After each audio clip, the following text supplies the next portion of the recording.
सम्भाषणसन्देशसंस्कृतमासपत्रिकायां प्रकाशितानां बालकथानां ध्वनिप्रसारणम् इदं बालमोदिनी इति। गोवाराज्ये अस्नोडा नामकं लघुनगरं वर्तते। तत्र 1920-1901 वर्षे जन्म प्राप्नोत् बालारायामापारीवर्यः। गोवामुक्तिसङ्ग्रामस्य नेतारं तं जनाः बालः इति शब्देन निर्दिशन्ति स्म। अध्ययनकाले एव सः राष्ट्रभक्त्या प्रेरितः आसीत्। क्रान्तिकार्येषु तेन भागः उह्यते स्म। पोर्तुगीस् शासनं विरुध्य सः कार्यं करोति स्म।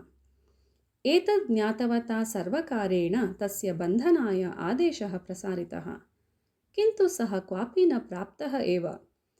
तेषु दिनेषु स्वतन्त्रगोमान्तकदलनामिका संस्था गोवामुक्तिसङ्ग्रामस्य नेतृत्वं वहति स्म। तया सशस्त्रसङ्ग्रामाय प्रशिक्षणमपि दीयते स्म। बालः तस्मिन् प्रशिक्षणे भागम् ऊढ्वा विस्फोटकनिर्माणप्रयोगादिकं भुशुण्डिचालनादिकं च ज्ञातवान्। 1950-1901 वर्षे अस्नोडीये आरक्षकालये महान् विस्फोटः प्रवृत्तः। तत्र दशाधिकाः आरक्षकाः प्राणवियोगं प्राप्तवन्तः। एतस्मिन् प्रकरणे बालस्य यद्यपि प्रत्यक्षसहभागः न आसीत्, तथापि आरक्षकाः तस्य ग्रहणे विशेषप्रयासम् आरब्धवन्तः। गोवायाम् इव दादरानगरहवेलीप्रदेशे अपि पोर्तुगीस् शासनम् आसीत्। स्वतन्त्रगोमान्तकदलस्य प्रयासेन स च प्रदेशः पोर्तुगीस् शासनात् मुक्तिं प्राप्नोत्। एतस्मात् पोर्तुगीस् शासनस्य क्रोधः प्रवृद्धः।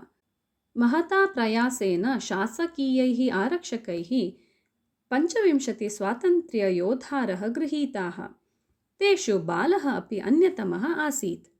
अस्नोडा विस्फोटस्य कारणीभूतानां विवरणं प्राप्तुम् आरक्षकाः बालं बहुधा अपीडयन्। बहुधा ताडनादिकं कृतम्। यानस्य पृष्ठतः बद्ध्वा मार्गेषु आकर्षणं कृतम्। अनेकानि दण्डनानि दत्तानि। तथापि बालेन तु कस्यापि सहकारिणः नाम न उक्तम्।